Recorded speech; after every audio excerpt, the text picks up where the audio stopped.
Amen, amen, amen. Amen. Alléluia. Amen. Dans son palais, tous s'écrient. Dans son palais, tous s'écrient. Dans son palais, tous s'écrient.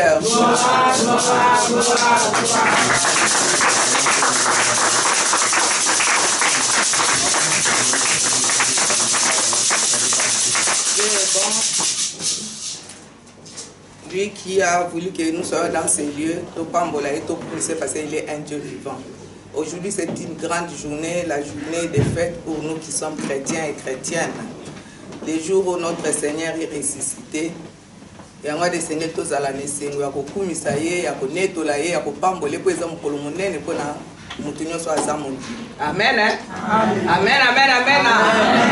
Alléluia. Alléluia.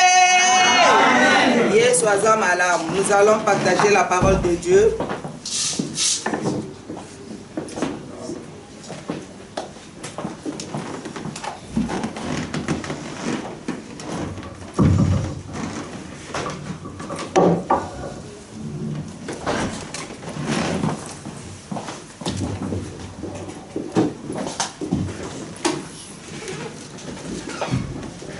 Nous allons lire l'évangile de Luc 24, chapitre 1 à 12.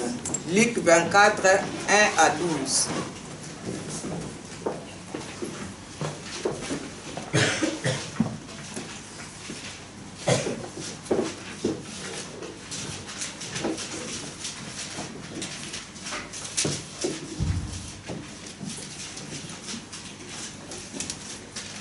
Je vais laisser la place à l'archevêque Abéa de lire au nom de Jésus.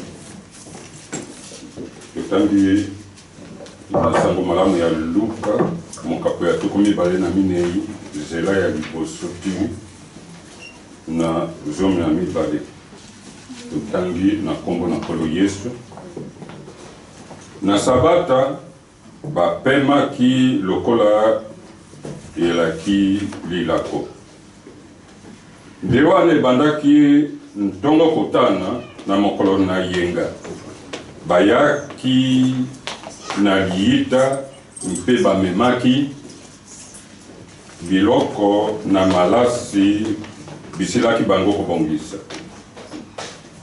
bakutaki libanga lisili kolongwa na liita mpe bakotaki na kati nde bamonaki ebembe na nkolo Yesu te ezalaki bango kokakatana na ntina na likambo yango babali mibale batelemaki epai na bango na bilamba na kongenga nde basi babangaki mingi mpe bakumbaki bilongi na bango na mabele babali nde balobaki na bango ete bozali koluka moto na bomoi kati na bakufi mpo na nini azali awa te kasi asekwi kanisa lokola elobelaki ye na bino naino ezalaki ye na Galilai ete ekoki na mwana na moto kopesama na maboko na bato na masumu mpe kobakisama na ekulusu mpe na mokolo na misato kosekwa mpe bakanisaki maloba na ye lisusu mpe balongwaki na liita kozonga na boka mpe batondolaki makambo oyo nyonso na bazomi na moko na bamosusu nyonso basi yango bazalaki Maria na Magadala na Yohana na Maria mama na Yakobo basi mosusu na bango esika moko bayebisaki mpe batoma makambo oyo nde makambo oyo bamonanaki na bango lokola bilobaloba mpe bazalaki kondima te zomi na mibale nde Petelo atelemaki mpe atambulaki mbango kuna na liita akumbamaki mpe amonaki bobele bilamba na molikani azongaki pe akamwaki kati na ye yango ebimi. Amen. Amen. Pasteur, aujourd'hui la Bible en français. Pasteur fidèle au Coco Tanga. Les dimanches, elles se rendurent au tombeau de grand matin avec quelques autres en apportant les aromates qu'elles avaient. Elles découvrirent que la pierre avait été roulée de devant le tombeau. Elles entrèrent, mais elles ne trouvèrent pas le corps du Seigneur Jésus. Comme elles ne savaient pas que penser de cela, voici que deux hommes leur apparurent habillés de vêtements resplendissants. Saisies de frayeur, elles tenaient le visage baissé vers le sol. Les hommes leur dirent, « Pourquoi cherchez-vous parmi les morts celui qui est vivant? Il n'est pas ici, mais il est ressuscité. Souvenez-vous de ce qu'il vous a dit lorsqu'il était encore en Galilée. Il faut que le Fils de l'homme soit livré entre les mains des pécheurs, qu'il soit crucifié et qu'il ressuscite le troisième jour. » Elles se souvinrent alors des paroles de Jésus. À leur retour du tombeau, elles annoncèrent tout cela aux 11 et à tous les autres. Celles qui racontèrent cela aux apôtres étaient Marie de Magdala, Jeanne et Marie la mère de Jacques et les autres femmes qui étaient avec elles. Mais ils prirent leur discours pour des absurdités, ils ne crurent pas ces femmes. Cependant Pierre s'éleva et courut au tombeau, il se baissa et ne vit que le bandelette qui était par terre, puis il s'en alla chez lui, tout étonné de ce qui est arrivé. Amen. Acclamons la parole de Dieu. Nous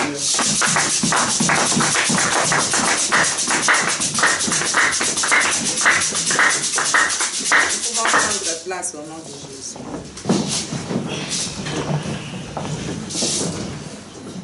Nous venons de lire la parole de Dieu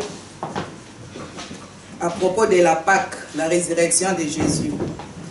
Si nous regardons Matthieu 28, il y a un peu de différence. La façon qu'ils ont écrit, c'est un peu différent avec Luc 24 ou bien Jean 20 aussi.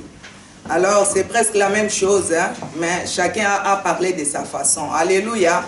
Amen, amen, amen. Amen. Alléluia. Amen. Les premiers jours de la semaine, elle s'est rendue au sépulcre le grand matin, portant les aromates qu'elle avait préparés.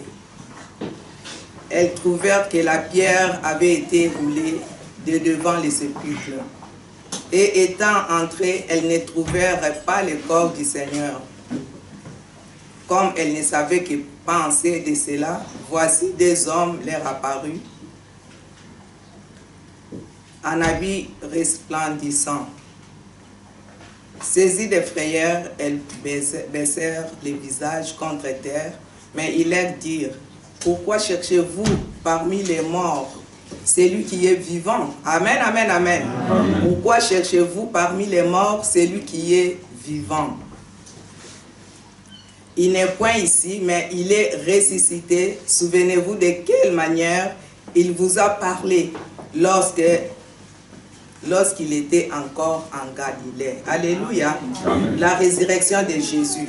La résurrection de Jésus est confirmée par les effets suivants. Le tombeau est vide.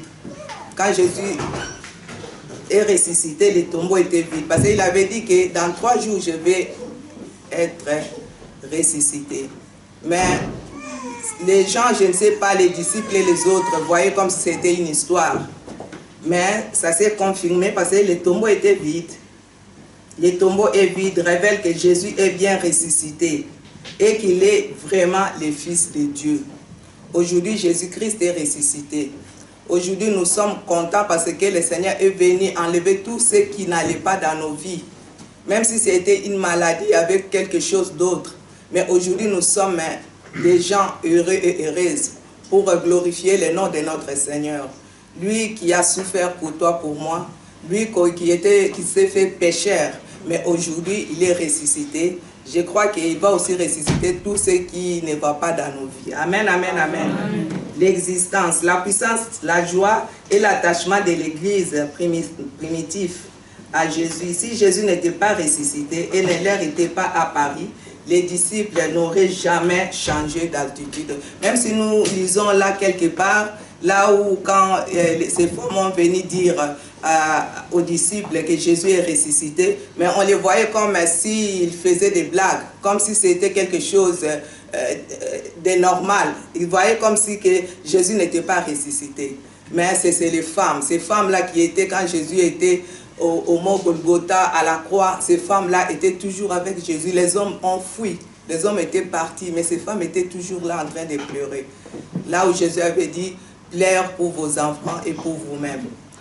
Alors, ces femmes-là, c'est toujours les mêmes femmes qui étaient allées le 3e jour pour voir au tombeau. Ils avaient amené, comme nous avons lu là, les aromates et d'autres choses pour aller dans les tombes de Jésus pour embaumer, pour faire mettre des aromates. Mais en arrivant, il n'y avait rien. Jésus était déjà ressuscité. Bazalaki na mitungisi, batungisa ki komona ete nzoto eza asute. Yesu asi kwaki. Toujours les femmes. C'est les femmes qui étaient parties dire aux hommes que Yesu asekwi. Alléluia.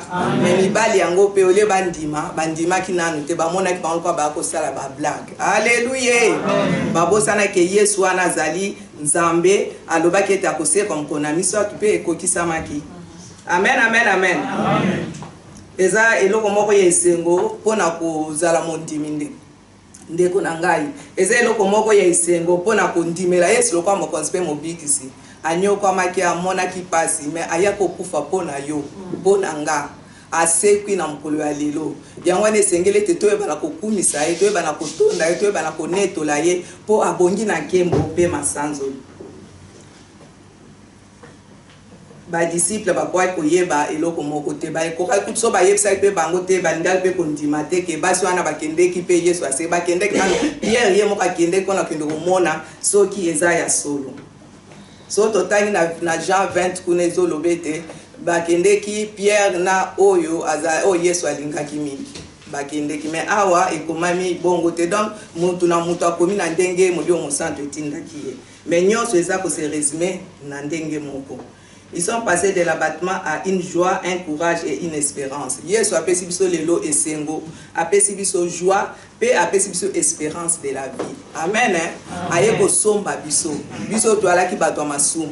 O biso to kufaki, to zalaki bato na mabe. Moto nyonso ayebi na nzambe to akufi na masumu, mukolo moko akomona nzambe te. Mais Yesu wana ayaki moto na ayaki nzambe, amisali lisumu ndeko nanga pona yo e pona ngai. Alléluia. Yangone sengeli toye bakana kokumisa nzambe wana po azali nzambe malamu aza nzambe ya banzambe atika kiti ya bokonzi ya tata na ye pona tina anakoya kokufa pona biso moto biso bato tozaki bato na masumu tozo continuer pe na yango tozo salela pe yango toza pe kotosa penza te mais alingi biso kaka asalaki pona ni pona bolingo na ye pour son amour asalaki yango pona bolingo ya lingaki biso utani bandeli ya tango. Alléluia. Yesu alingi yo lokolo zali wana ndeko na ngai mwasi pe mobile. Le Seigneur t'aime. Alingi yo na bolingo ya solo. Yango sengeli biso nyonso toyeba na komi pesa epai na nkolo. Kotalela nkolo. Mutu amukila talingi yo te me Yesu soka lingi yo yango ndele kinyonso. Amen, amen, amen. Yango ana nzambe atindaki mwana na likinda akabaki amikabaki lokola mbeka pona ko kufa pona yo epo na ngai. Amen. Jésus apparut à Marie. Marie est la première personne, kaka Marie wan, à qui Jésus apparut après sa résurrection. Cette femme ne joue pas un rôle particulièrement important dans les évangiles, non. Pourtant, c'est à elle que Jésus apparaît en première et non à l'un de ses principaux disciples à travers les siècles. Toujours kaka Marie wana, yende mutunkolo Yesu akutanaki na ye azaki ata na eloko moko ya ayaki na kosala musala moko ya munene na kati ya lingomba penza te mais lokola mikabaki epa na nkolo kolo wana ayaki sukomi monisa kaka epai na ye po azalaki mwasi oyo alingaki nkolo mingi mpo nzambe asalelaki makambo ya kokamba. yango ndenge tozalaka bana na nzambe sengeli elobi te ka po soko za na responsabilité songolo soki ni na kati ya lingomba ndenge ozawa na nzambe alingi yo metambola na kubanga ye kangama na ye salela ye nzambe wana pe soko kusani pembeni na ye pa kokusana pembeni na yo soko mikabi pembeni na ye pa ko mikabi pa na yo surtout na mokolo ya lelo ya Pâques eza mokolo monene oyo nzambe asalaki na mwasi oyo na basi oyo so totangi nde totangaki na 10 wana ezoloba na basi oyo bazalaki celle qui dire ces choses aux apôtres étaient Jeanne, Marie, mère de Jacques et les autres qui étaient avec elle. Toujours les femmes. Mais là au verset 11 ils terent ces discours pour des rêveries. Bango ba mona kango eza makambo pamba makambo tina te. Bato sakite et ils ne crient pas à ces femmes. Bayoka ki basi wana te. Mais basi wana bayaki nzamba sela ki ba. Yango asoki nkolo atyo loko na motema loba sala pona nkolo kotala teke mutu akoloba nini to mutu akosala nini yo loba o nzamba alobino o loba. Alléluia. Yo sala mosala na yo. Boneke mosala yango nkolo apesi biso ko to sala le bipa nyonso to koyi kozala to sala ka mosala na nzambe na ndenge nkolo azoloba na biso to sala te pona to sepelisa mutu to sala te pona ko sepelisa ndeko mais to sala pona ko sepelisa oyo akufi lelo ya sekwi lelo na bakufi. Amen amen amen. Asekwi pona yo pona ngai to yeba na kozala ba yekoli na ye ya solo ya kote ya sango na ye bipa nyonso to koyi kokutama bipa nyonso to koyi kozala kolo Yesu asekwi na bakufi akiti na bakufi ake kundola o nyonso ezaki ya mabe biso ba oto kufaki ake ko sekwisa moko na moko. Amen amen amen, amen. Na kombo na Yesu Kristo nde nazo senga o nyonso kufaki kati na yo kati na nga o nyonso ezaki ya maladi o kufaki na finance o kufaki na ba santé o nyonso kufaki ese kwa na tongo alelo na kombo na Yesu Kristo de Nazareth. Alléluia. Ebanda na kosekwa o nyonso ezaki ko tambola kati na moto te kati na sika oyo onyo seze ko tungisa bomo ina na model nyonso mutu na mutazana likambo ne zo tungisa bomo ina ye. Alléluia. Mais kolo wana lobiete lelo kwa ya sekwa ki biso peto zo sekwa makamne biso so ekufaki ebanda la ko sekwa onyo sa ko tambola te ebanda la ko tambola onyo sa ko kende liboso te ebanda la ko kende liboso onyo so ba oyo pe ba finance na so ko tambola te ebanda la ko tambola na tongo lelo oyo nyonso ozaki ko moneta ko se elo pasi lelo esekwi na kombo na Yesu Kristo. Bonete Yesu azali mokonzi ya bakonzi bobanga te Yesu na biso asa sekwi biso na makambo ebele. Amen amen amen. Eza mokolo kutezaki kaka to yembela ye to kumisa ye to binela ye oya sekwi si onyonso esoko ndimi ndeko na ngai ozana foi ozana kondima ezo sekwa makambo eza ko tambola te okozwa pe ba resultat po ko pambola nzambe. Alléluia. Zala kaka na kondima cha kondima na wewe pa oya sala kilola pe mokili oyo wana Yesu de Nazareth les ressuscité. Alléluia. A ressuscité le 3e jour, c'est aujourd'hui. Lelo eza mokolo ya biso bandimi ya biso ko kumisa ko netola ko pambola ko ganga na mokili mobimete nzambe na biso zwa lokumu akumisa maponete asekwisi biso na onyonso ebeba kikati na bomo ina biso. Alléluia. Yesu na biso aza malamu bandeko aza malamu mingi to kangama na ye to pambola ye to salela ye akotika biso soki mukite.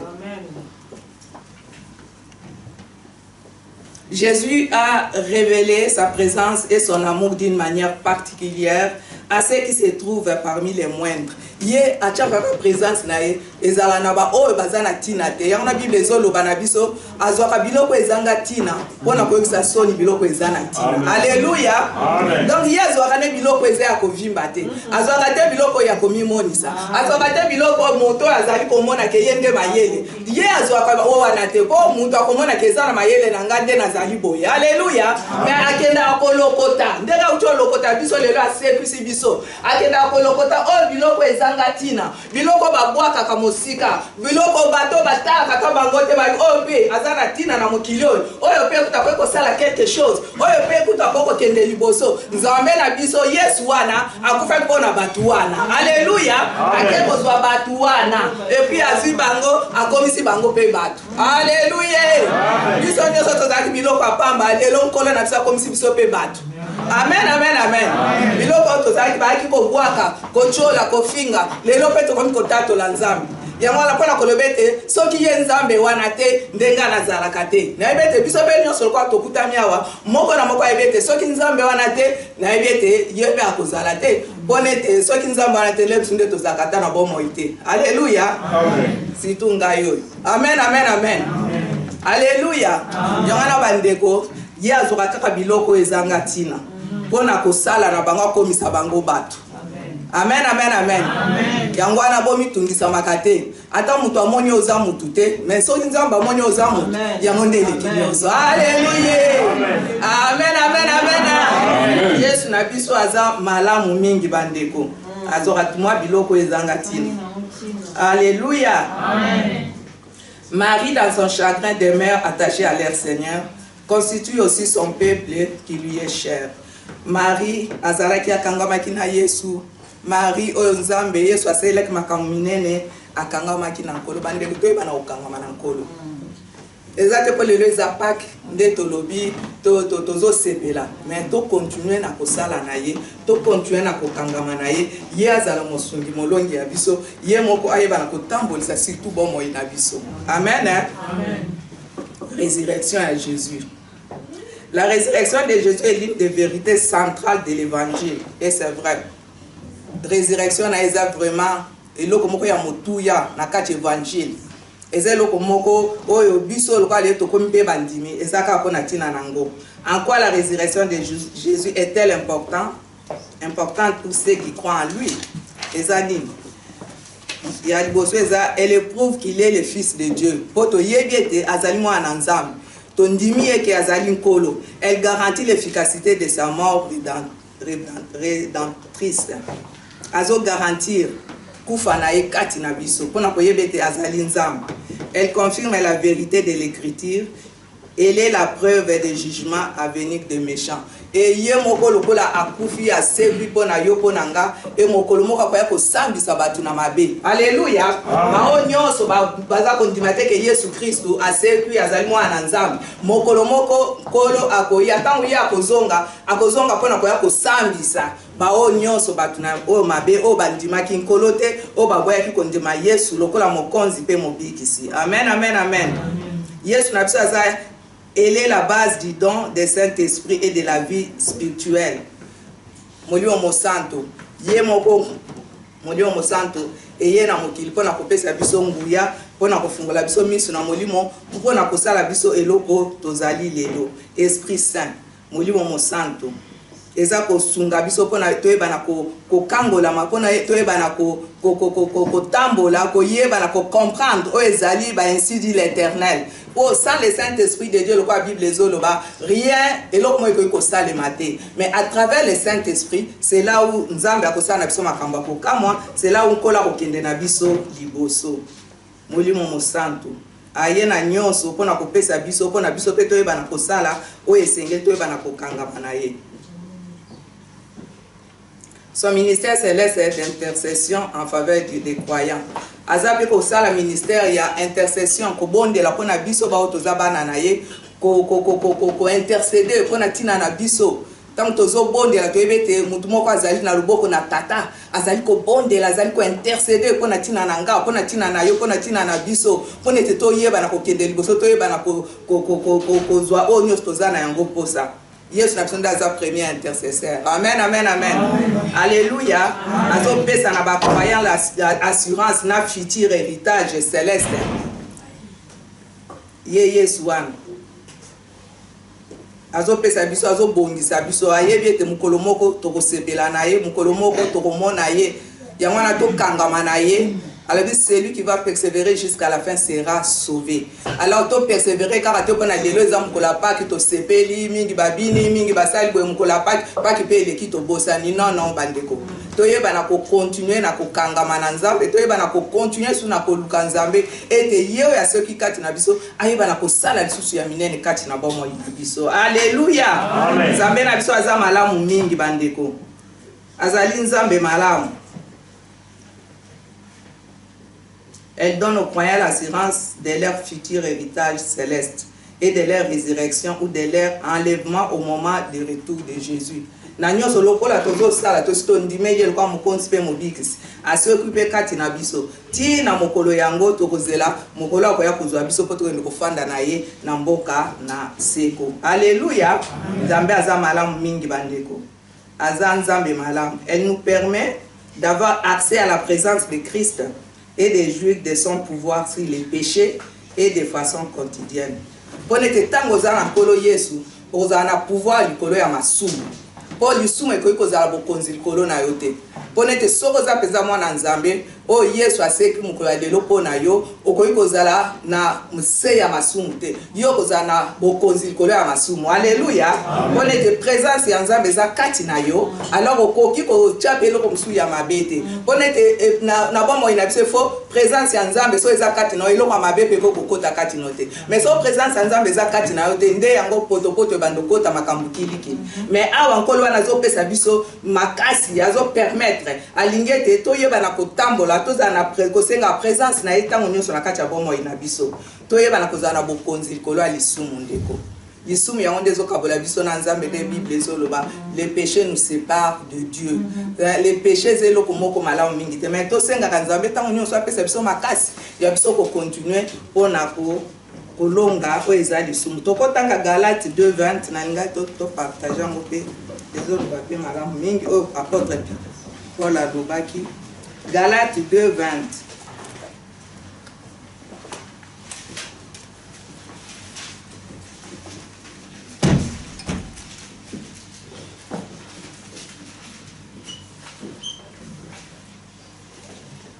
Galates chapitre 2, verset 20. Galates au chapitre 2, verset 20. J'ai été crucifié avec Christ. Ce n'est plus moi qui vis, c'est Christ qui vit en moi. Amen. Ce que je vis maintenant dans mon corps, je le vis dans la foi au Fils de Dieu qui m'a aimé. Amen. Et qui s'est donné lui-même pour moi. Amen. nasili kobakisama na ekulusu esika moko na Kristo. Amen. Boye ngai nazali lisusu na bomoi te, kasi Kristo azali na bomoi kati na ngai. Mpe bomoi bozali na ngai na nzoto sasa hivi nazali na yango po na kondima mwana na Nzambe oyo alingaki ngai mpe amipesaki ye penza po na ngai. Alléluia. Amen. J'ai été crucifié avec Christ et si je vis, ce n'est plus moi qui vis, c'est Christ qui vit en moi. Amen, amen, amen. Amen. Si je vis maintenant dans la chair, je vis dans la foi au Fils de Dieu qui m'a aimé et qui s'est livré lui-même pour moi. Quelle joie. Alléluia. Amen. Apôtre Paul aza koloba yango na esengo nyonso. Lelo apôtre Paul azate lelo yo na ngai tozali awa liloba oyo Yesu esika na bomoi na biso. Ponete ye Yesu Kristu ayebaki na ko se crucifié pona tina na yo pona ngai. Awa apôtre Paul alobi si je vis ce n'est plus moi qui vis mais c'est Christ qui vit en moi. Atanga pe na ko loba ce n'est plus moi qui vis mais c'est Christ qui vit en moi. Moto na moto pe akoyiko zo alobi na kombo na esika na ye. Ponete nkolo wana ye kambo esengo pa alobi si je vis maintenant dans la chair, je vis dans la foi au Fils de Dieu qui m'a aimé et qui s'est livré lui-même pour moi. Ami Kabaki, a se livraki pour natina na yonde ko alingi yo. Amen.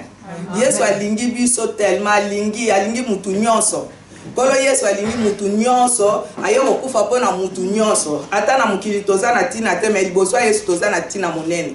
Yango wana mikabaki atikaki kiti ya bokonzi na ye aye kokufa na se ya moyo oyo lelo oyo asekusi nyonso oyo ebebaki na bomo ya bato se ya moyo oyo. Amen. Amen. Yesu azama malamu mingi eliki ya basantu. Tokotanga pe Jean 20:29. Évangile de Jean chapitre 20 verset 29.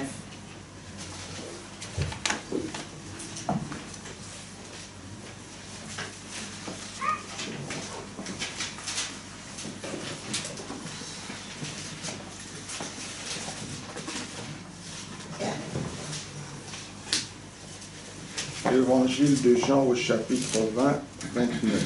Amen. Puis parce que tu m'as vu Jésus lui dit, parce que tu m'as vu, tu as cru. Heureux ceux qui n'ont pas vu et qui ont cru. Alléluia. Yesu alobi na ye ete yo ondimi mpo ete osili komona ngai esengo na bango bamoni te nde basili kondima. Amen, amen, amen. Alléluia.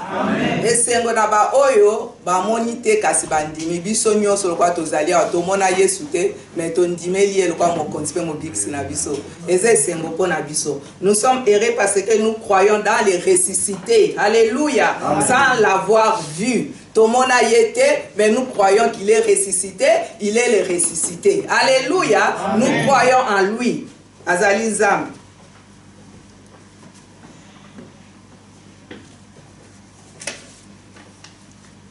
Totangi sous Jean 11, 25 à 26.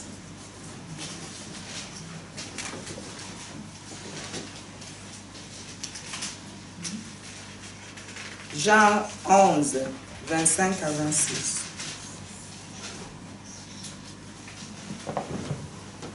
Jean 11, 25 à 26. Jésus lui dit, c'est moi qui suis la résurrection et la vie.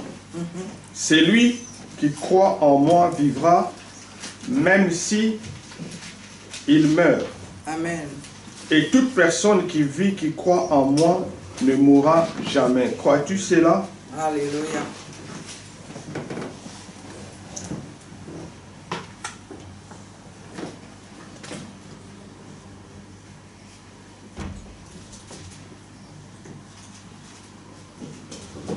Yohana zomna mokom eteni ya tukumi bale na mitano te tukumi bale na motoba. Yesu alobi na ye ete ngai nazali lisekwa pe bomoi. Ye oyo azali kondima ngai ata asili kokufa akobika. Amen. Mpe moto na moto oyo azali na bomoi mpe andimi ngai libela akokufa te. Alléluia. Ozali kondima ya oyo. Amen.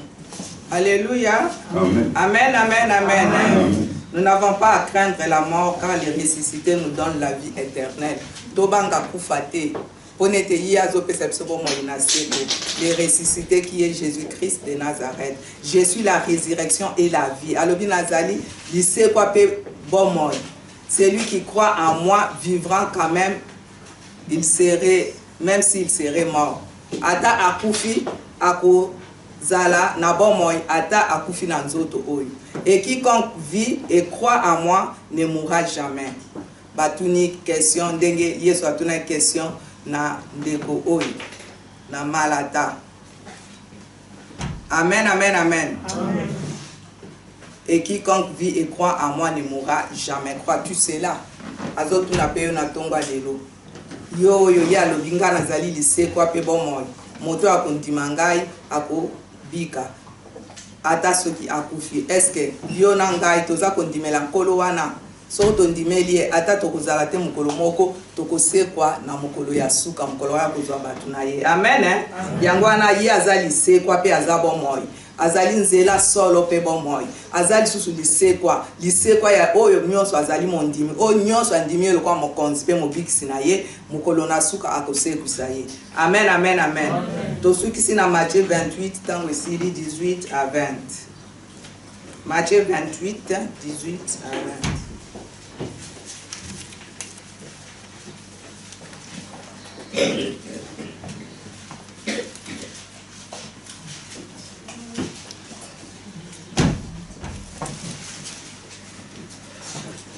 Matthieu 28, 18 à 20. Amen. Jésus s'approcha et leur dit, tout pouvoir m'a été donné dans le ciel et sur la terre. Allez donc, faites de toutes les nations des disciples, baptisez-les au nom du Père, du Fils et du Saint-Esprit. Enseignez-leur à mettre en pratique tout ce que je vous ai prescrit, et moi je suis avec vous tous les jours jusqu'à la fin du monde. Alléluia. Amen.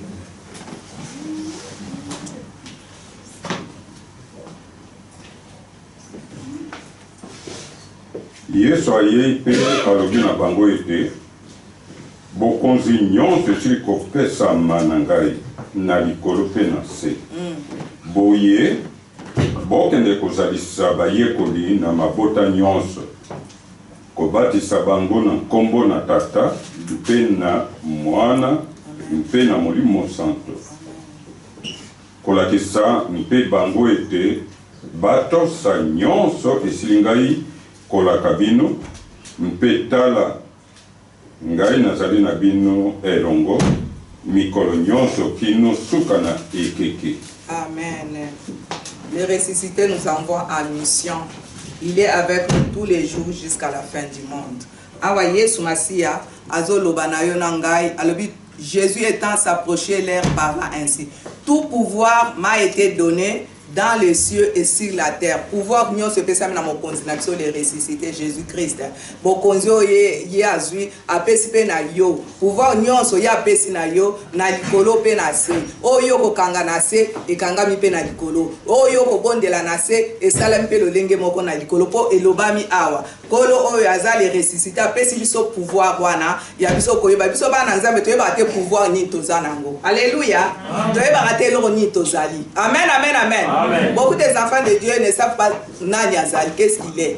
Biso bana nzambe tozana pouvoir po Yesu na biso apesi biso bokonzi wana kola uti olobawa na Matthieu 28 na verset 18 wana lobi tout pouvoir m'a été donné ba pesa ki pouvoir wana na likolo pe awa na se loka biso pe tondimele toza pe bana na ye biso pe tozana pouvoir le tozo kanga eloko olobi na kombo na Yesu eloko ezo tambola te na bomo inanga nazomona tangu nyonso makamu nazo sala ezo simba te pouvoir o Yesu apesi nga po ye moko nde tata na pesa ye pouvoir na likolo pe na se nazo kanga milimo wana naza ko boya yango na kombo na Yesu Christ de Nazareth ezabe ko kanga mape eza ko boya mana kombo na Yesu toza batu toza na eloko moko ya motuya mais tosala ka lokola toza batu eloko moko te na bato baza ba pécheur batu na masumo bazo simba misala ya mabe tozo banga bango ke biso nde sengeli bango ba banga biso po biso tozali na quelque chose venant de Dieu. Alléluia. Toza na pouvoir nkolo apesa biso bokonzi wana ndeko yebaka toza na bokonzi likolo ya milimo nyonso ya mabe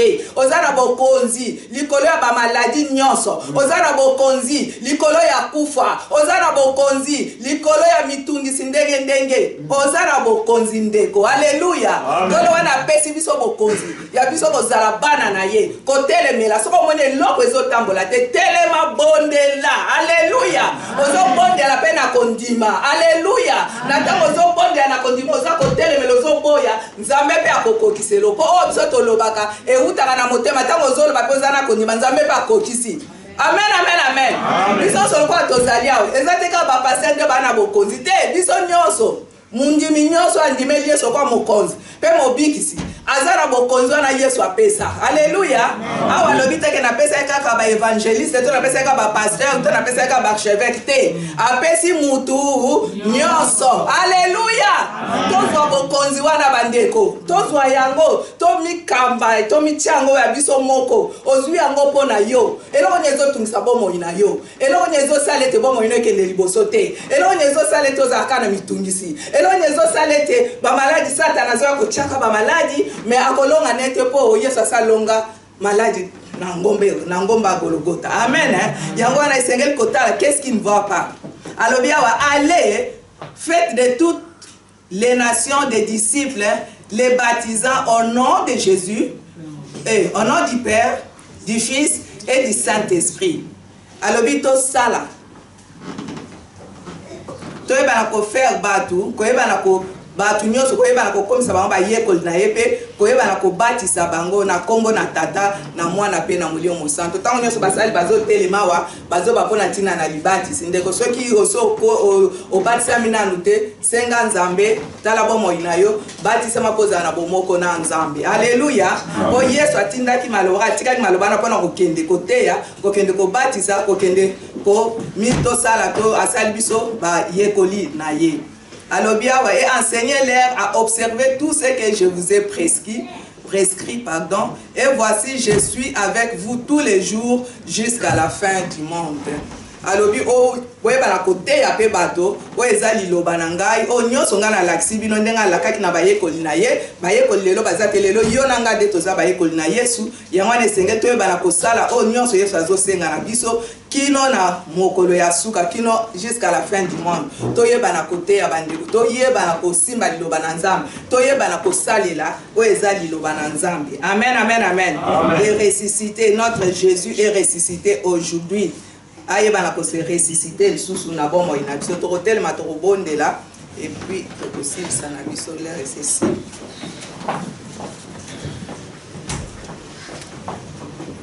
Alléluia. Amen, amen, amen. Amen, amen, amen. Ya Lorraine ya ko ya liboso bo ya banze.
Christ azali wana yo belela ye luka ye senga ye akopesa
Merci Seigneur Jésus, que la gloire te revienne, ô grand Dieu.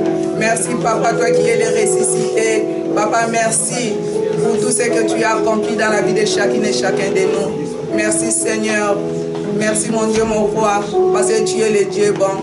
Tu connais les cœurs de chacune et chacun de nous. Merci Seigneur d'accomplir les désirs des cœurs de chacun et chacun de nous, Papa. Merci pour cette journée bénie. Merci pour cette journée de Pâques, Papa. Que cette Pâques, Papa, soit dans la vie de chacune et chacun de nous. Sois béni, sois exalté, aujourd'hui et à jamais, Papa. Ressuscite tout ce qui ne marche pas dans nos vies, Seigneur, au nom de Jésus. Et que le sang de l'agneau nous couvre tous. Que la paix de Dieu reste avec nous aujourd'hui et à jamais. Au nom de Jésus-Christ que j'ai ainsi prié. Amen. Amen.